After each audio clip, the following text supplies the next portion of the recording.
یونت نمبر 7 اوم نمبر یونت او لومړی لفظ د الو اجازت ورکول یا یو کار اجازت ورکول چې زه د پلان کې کار وکړم.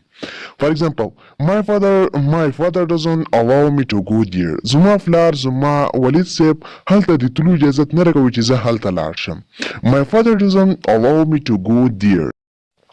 Announce مطلب د اعلان ورکول یا یو خبر ورکول. For example, our principal announced his retirement today. نن زموږ پرنسپل د ریټایر کېدو اعلان وکړ چې زه نن ریټایر کېږم.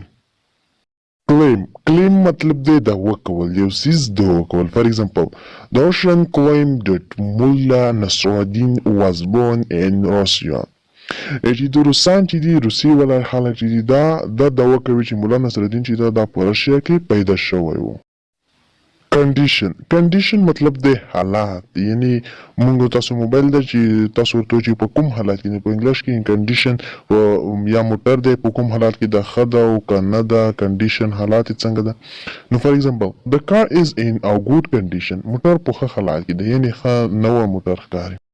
کنټریبیوټ ویل کېږي مرسته کول ته یا مدد کول ته. فار ایگزامپل یو جومات جوړیږي، هغې دپاره د عام خلک چې دي د هغه پیسې ټولوي، هغې ته ویل کېږي یا پیسې راغونډې کوي، نو هغې ته ویل کېږي کنټریبیوټ، چې مرسته وکړي چې یو جومات ووایي یا یو پال یا هسپتال جوړ کړي، نو هسپتال جوړ کړي.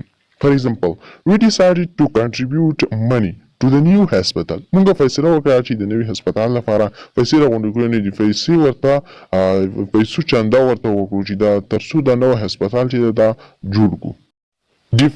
ډیفرنس مطلب دی فرق یا توپیر. فار ایگزامپل مونږ تاسو په پښتو کې وایو چې په دې کې څه فرق دی او په دا کې څه فرق دی. فار ایگزامپل what's the difference between home and house. د دې مطلب دا شو چې په هوم او په هاوس کې څه فرق دی. What's the difference between home and house? Expert ویل کېږي ماهر ته، یعنی یو کس چې وي هغه ډېر ماهر وي نو هغې ته ویل کېږي expert. For example, he is an expert mechanic. هغه یو ماهر مصري دی. مینیک ویل کېږي مصري ته. He is an expert mechanic. famous ویل کېږي مشهور ته، یعنی یو کس چې وي ډېر زیات famous یعنی ډېر زیات مشهور وي. For example, I want to be famous. زه غواړم چې ډېر زیات مشهور شم. I want to be famous. Force ویل کېږي زور راوړل یا مجبورول. For example, they don't force anyone. هغوی څوک مجبوروي نه، یعنی هغه څوک نه مجبوروي. که کې د پلانکۍ کار وکړه مجبوروي دي نه. They don't force anyone. هم زیان یا ضرر، یو څه ته زیان رسول یا ضرر رسول.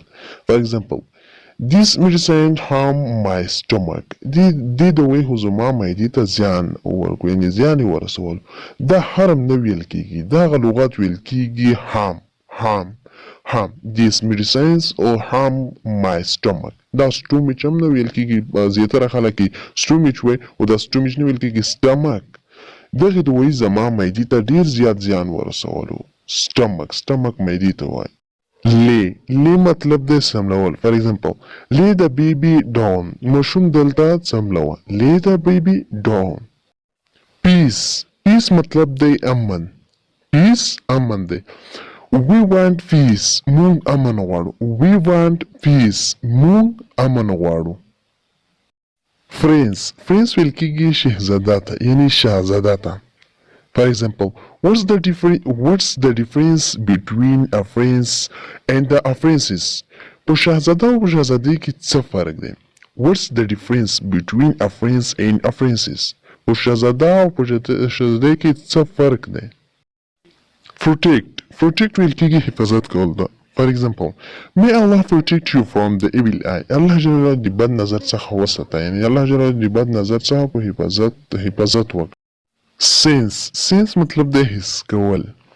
For example, تا یو څه لیدلی هم نه دي، کتلی هم نه دي، بیا هم تا ته داسې پته لګي چې هغه به داسې وي. For example, I could sense that he was watching me. زه پوهېدم چې هغه ماته ګوري، هغه ماته کتل. I could sense that they was watching me. Sudden مطلب دی एकदम یا یو دم، یعنی یو کار چې یو ناڅاپه وشي زر وشي. For example, I felt a sudden pain in my stomach. زما په هټه کې دا یکدم یعنی یو دم درد شو. I felt a sudden pain in my stomach. Therefore مطلب دی په دې وجه. For example, he gets offended so easily, that's why I don't like him. هغه چې دا ډیر زیات ډیر زر خپه کیږي نو په همدې وجه باندې زما هغه سره هیڅ نه لګي.